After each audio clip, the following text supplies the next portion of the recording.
Pedro, eu acho que para começar podias dizer-nos porque é que decidiste ir para o bairro São João de Deus e fazer este filme. Porque é que decidiste fazer isso agora? Bem, o ano passado, quando filmei o Bairrismos, que acabámos por passar aqui também no Maus Hábitos até, aquilo era uma espécie de um mosaico de bairros, não é? Mas tinha sido uma encomenda, portanto era um filme que já tinha limitações à partida, porque era feito para um contexto de uma exposição, não era propriamente aquilo que eu queria fazer, mas aquilo que tinha que ser feito, não é? Tinha que ter várias perspectivas, vários sítios, diferentes uns dos outros, em sítios diferentes da cidade, etc. Mas um dos sítios que fui filmar foi precisamente o bairro São João de Deus. E depois, nessa altura, foi quando conheci aquele que é quase o personagem principal do filme, embora ele nunca entre nele, foi o Pedro, que eu andava lá a filmar, ele veio ter comigo, então o que é que vocês andam aqui a fazer e tal. Depois começámos a conversar, começou-me a contar uma série de histórias e aquilo interessou-me muito e pensei que se calhar era uma boa ideia. Fiquei de falar com ele depois e depois voltei a ir lá e falámos, e foi quando eu decidi mesmo que queria fazer aquele filme. Queria mesmo filmar aquele bairro, queria mesmo filmar aquela história, aquela memória, não é? Aquela quase inexistência de um lugar, mas que existe. E os vivos e os fantasmas, e que aquilo tinha que ser uma história que eu queria mesmo contar, porque senão ela é como tudo, não é? Acabam por se perder as coisas num vazio, não é? Nas efemérides dos jornais e das televisões, etc. E acho que isto era uma coisa que eu achava que tinha que ficar registado. E como é que foi o processo depois? Quanto tempo que estiveste lá? Acredito que tenha sido muito tempo. Foi muito tempo. Portanto, eu comecei a filmar lá já não me lembro exatamente do mês, mas isto demorou mais ou menos 1 ano e meio de rodagem, né? E depois de montagem, não sei o quê, mas a montagem até acabou por ser relativamente rápida a partir do momento em que começaram a existir várias versões, não é? Tu viste uma em algumas 3 horas ou 2 horas e meia, já nem me lembro. O filme acabou com 97 minutos. Mas, quer dizer, na verdade as últimas imagens todas foram feitas há 3 semanas atrás, não é? As últimas cenas. Embora ele já tivesse uma estrutura, mas foram as últimas cenas. E foi ir indo regularmente e numa altura diariamente, todos os dias ao bairro. Todos os dias. E era estar, muitas vezes esperar que as coisas acontecessem ali à frente, não é? Porque havia uma coisa que tu sentias e que eu também já senti noutros sítios, que é em determinado tipo de contextos, em determinado tipo de sítios, com determinado tipo de pessoas, em que elas estão tão habituadas a que vão lá roubar-lhes coisas e sem lhes darem rigorosamente nada, não é? Concretamente as televisões, não é? Que chegam a determinada altura, normalmente má, filmam qualquer coisa e vão-se embora e aquilo passa no telejornal e acabou e não acontece mais nada e não se passa mais nada. E então é quando tu sentes, e é uma preocupação que eu costumo ter, que é o tempo que tu tens que dar, e é aquilo que tu tens que dar. Tu estás à espera que te deem coisas, mas tu também tens uma obrigação de retorno, não é? Que é, se tu me dás tanto, eu também tenho que dar a ti, mas para tu dares tens que os entender, e tens que ouvir, e tens que falar, e tens que compreender e entrar naquilo. E entrares naquilo é perceberes como é que são as vivências, não é? Como é que as coisas funcionam, não é? De repente achares que alguém que cresce num sítio em que praticamente vive uma vida inteira em guerra, que procede da mesma maneira como se eu fizesse uma combinação contigo para termos uma conversa para um filme qualquer, porque as coisas não são assim, não é? E elas nunca acontecem como tu pensas que vão acontecer, a não ser que tu realmente dês tempo à coisa e que entras e vais entrando nesse processo e depois vais pensando ao mesmo tempo como é que vais fazendo o filme. Partes para a coisa, eu neste caso parti com uma ideia de uma história, mas não com a ideia de como é que eu ia fazer, e passei lá muito tempo antes sequer de começar a filmar. Aliás, comecei a filmar sim, mas paisagens, porque isso quer dizer, era uma coisa que lá estava e aquilo mudava, não é? Aliás, eu comecei a filmá-las precisamente porque aquilo podia mudar, e então fui filmando as paisagens. E isso fiz logo no primeiro dia que que lá cheguei. E depois, a partir daí, com as pessoas já não foi assim. Isso já demorou tempo, mesmo bastante tempo, né? Embora já houvesse ali uma relação de confiança muito grande, e foi uma relação que se construiu e que se mantém, mas era mesmo preciso haver essa confiança, mesmo, porque são vidas muito complicadas, tu estás a mexer com memórias muito complexas, não é? De todo o tipo, sejam as mais tristes ou as mais alegres, mas são sempre coisas que tocam muito neles quando olham para trás. E que acabou por ser muito isso que se passou aqui na sessão da outra vez. Eu, no dia a seguir, recebi um telefonema do Pedro, precisamente a dizer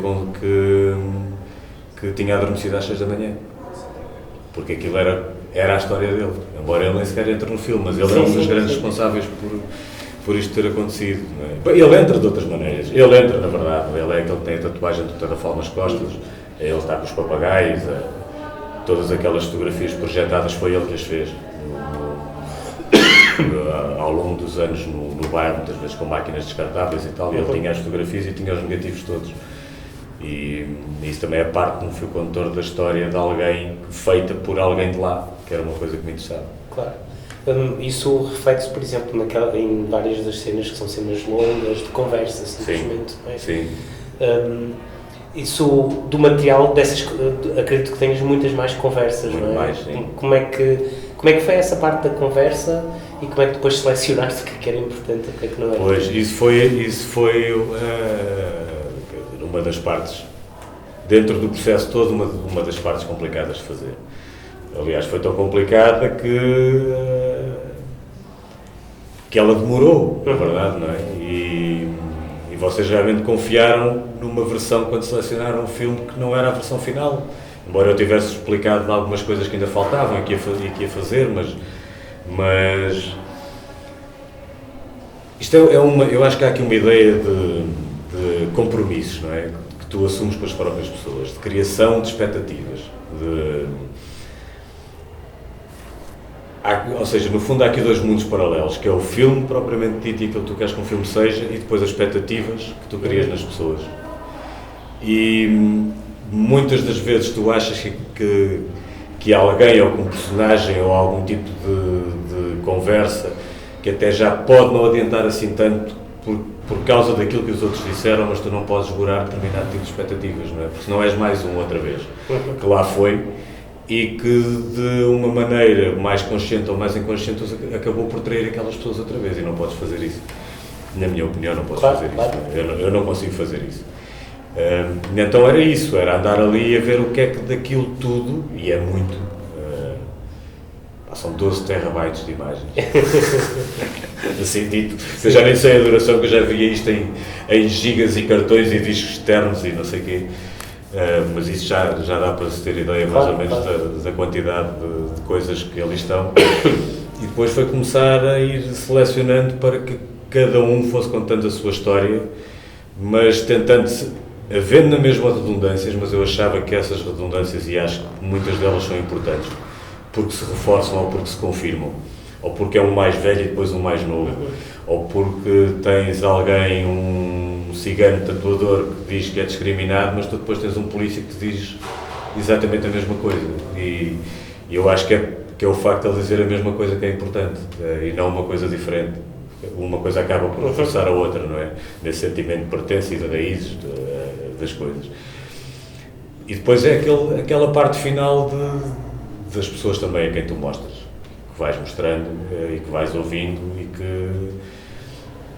que depois vais conseguindo cortar. A primeira versão tinha 3 horas e meia, a segunda tinha 3 horas, depois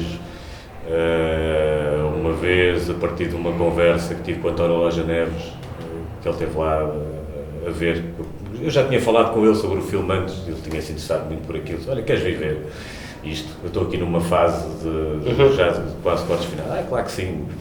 E ele veio ver, por exemplo, a partir dessa conversa, eu depois, num dia, tirei 1 hora ao filme.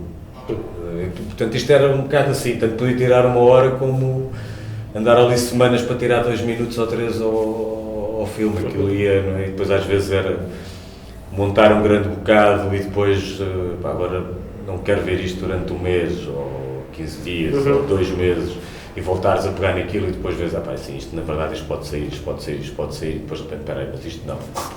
E voltas a pegar numa coisa que já tinhas mandado fora e voltas a metê-la outra vez no filme, até achares que aquilo que já conta.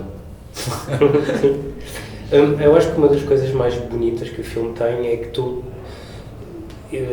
parece que dás um protagonismo às pessoas, não é? São elas que parecem às vezes guiar a câmera. Como é que fizeste isso? Porque deve ser um processo complicado, não é? Tu dialogaste com eles para montar a cena, foi um processo natural? Era um processo natural porque mesmo os sítios onde as pessoas estavam, todos, o que eu quero dizer é, nenhuma daquelas pessoas que falam e que tu vês falar estão ali por acaso. O sítio nunca foi escolhido ao acaso, nunca. Aquilo eram sempre sítios que lhes diziam alguma coisa. Memórias também, especialmente. Sempre. Ou era no sítio onde já esteve uma casa dele próprio, ou no sítio onde era a escola, ou no sítio onde brincavam, ou no sítio onde tinham visto alguma coisa que lhes tinha mexido por dentro, ou no sítio, por exemplo, aquele plano longo daquela senhora que vai caminhar de costas, era o sítio onde ela começava, ela lavava a roupa e depois ia levar a roupa pelo bairro, não é? E acho que é também a partir daí e dessas cenas que acabei por optar muito por usar quase uma espécie de steadicam que fosse atrás delas e que te deixasses levar por aquela gente para dentro daqueles sítios, não é? Dos visíveis e dos invisíveis, mas que todavia existem. Pois, está mesmo cheio de fantasmas. Sim, está, porque aquilo mas isso é uma coisa que ainda vês hoje e que sentes hoje, não é? Ainda continuas com, as próprias dizem às vezes, estás a ver, já não se passa nada, e depois passa um carro e cala-se, e depois dizem, mas passa, e na verdade é assim, e aquilo ainda é assim, é um sítio onde grande parte daquilo que havia já não existe, não é? Deixou a ter 6.000 e tal pessoas e agora tem pouco mais de 100. Voltou outra vez a entrar em obras, voltou a entrar numa nova fase e vamos ver o que é que essa fase vai dar. O mesmo que a passada deu não dá, porque isso já não... Sim. As próprias políticas já mudaram muito e ainda bem, não é? Já não se fazem coisas assim, bem. Mas era sempre nesse sentido de vamos fazer isto onde te sentes confortável para fazer isto. E seja em cima do monte ou seja cá em baixo, a ideia era sempre pegar, não senti necessidade no filme de explicar isso, senti necessidade foi de fazer isso ali porque acho que aquilo só saía assim se fosse dessa maneira. Os sítios onde brincavas, os sítios onde caminhavas, não é? Já falaste um bocadinho disso, mas como é que as pessoas entendiam aquilo que tu estavas a fazer? Obviamente para elas era importante, não é? Mas elas achavam que, por exemplo, tu ias mudar com o filme, mudar as políticas, elas achavam que o filme ia ter esse poder? Não. E isso por acaso já me aconteceu noutros filmes, em que havia muito mais essa expectativa, e algumas vezes até resultou mesmo essa expectativa, porque as coisas acabaram mesmo por mudar algumas coisas, não é? Em termos de habitações, de pressão política, não é? Isso aconteceu noutros filmes. Neste, eu acho que aquilo que as pessoas realmente queriam e que esperavam, e a grande expectativa era que contassem a história deles. Era mesmo essa a grande expectativa. E que se, ao contarem a história deles, que isso desse para as pessoas refletirem naquilo que se passou e pensassem no que aquilo era e na própria vivência daquela gente e se os entendessem melhor, fossem eles enquanto habitantes e ex-habitantes do Tarrafal ou enquanto novos habitantes de outros bairros da cidade e que entendessem melhor o porquê de determinadas ações e o porquê de determinadas atitudes e porque é que a vida a determinadas alturas te leva para outros caminhos, era isso que eles queriam que acontecesse. Mesmo. Isso foi uma coisa que eu fui sentindo, que era... havia por exemplo, o Júnior, que vai ver o filme a segunda vez, está ali abaixo outra vez. E ele dizia-me sempre, tudo aquilo que eu ando a fazer contigo é de coração, porque eu quero mesmo que tu contes esta história. É muito importante para mim que esta história seja contada. E daí também aquela minha ansiedade no dia da estreia aqui, porque eu queria mesmo que eles sentissem que aquilo era a história deles. E eles nunca tinham visto o filme, não é? Porque é muito diferente o darem, o serem filmados, o serem personagens e depois verem como é que aquilo tudo que andámos ali durante tanto tempo a fazer se vai articular e como é que eles próprios se vão ver na tela. Eles, à família, aos amigos, aos sítios que já não existem, não é? Aquelas memórias todas, perdão, por ali vêm. E eu acho que isso aconteceu porque eles se sentiram mesmo muito representados. Eu sei disso pelas conversas que tivemos depois, pelas mensagens que mandaram, pelos telefonemas, por essa coisa toda, não é? Os jornalistas, como a dizer, tu és um dos nossos. Isso é uma coisa muito boa porque sentes que realmente conseguiste alguma coisa e conseguiste criar mesmo relações boas com as... boas por serem honestas e francas, sabes? E também só assim é que conseguirias ter feito o filme, não é? Só assim. Há algumas cenas que são um bocado duras, não é? Como pessoas com droga, etc. Isso não é muito difícil de filmar isso? Eu tinha muito mais do que isso. Okay. Essencialmente, a imagens de arquivo tinha muita coisa disso. E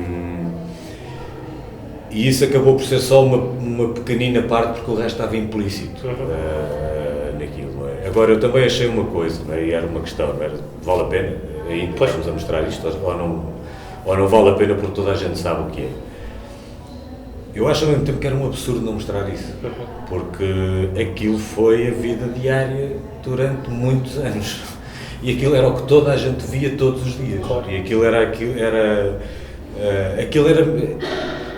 quase uma confirmação para quem nunca ali foi, de uma coisa que realmente era assim. Aquilo não é... Quando eles falam naquela história de que viam os mortos no chão e que já nem chamavam a polícia, já nem se dizia a ninguém, continuas a brincar. Porque isto é normal, isto é diário.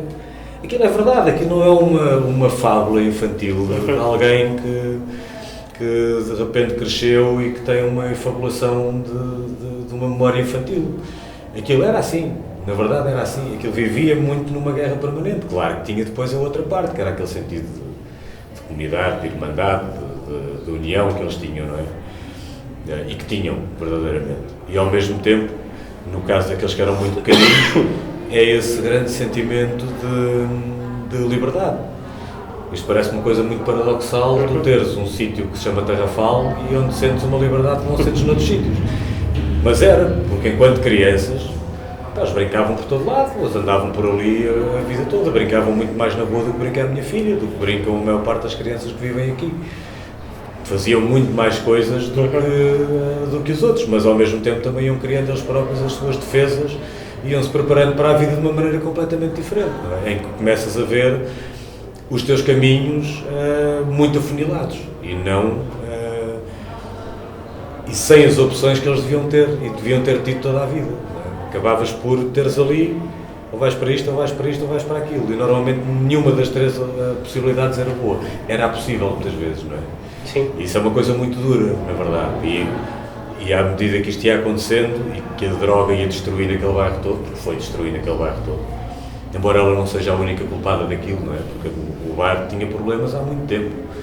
As barracas foram construídas muito antes de começar a entrar a heroína, portanto a pobreza já era uma coisa muito estrutural dali. E daí eu ter tentado. Eu posso concordar ou não concordar, e neste caso não concordo com as opções políticas depois que se fizeram da destruição, né, que é de um bairro inteiro, que é a destruição total das redes das pessoas, mas era difícil ao mesmo tempo estar a apontar um dedo a um único responsável, porque não há, na verdade. Há muitos, não é? Pois, somos nós todos, é um sistema que empurra, que a própria sociedade que empurra e que faz com que aquilo aconteça e que tenha acontecido durante décadas e décadas e décadas, não é? Aquele bairro parece aquela história do Lei de Murphy. Tinha tudo para correr mal desde a gênese e correu sempre mal. Não foi uma decisão política tomada nos anos 90, foram todas. Sim. Foram todas. Ok, acho que ficamos por aqui, sim. Ok.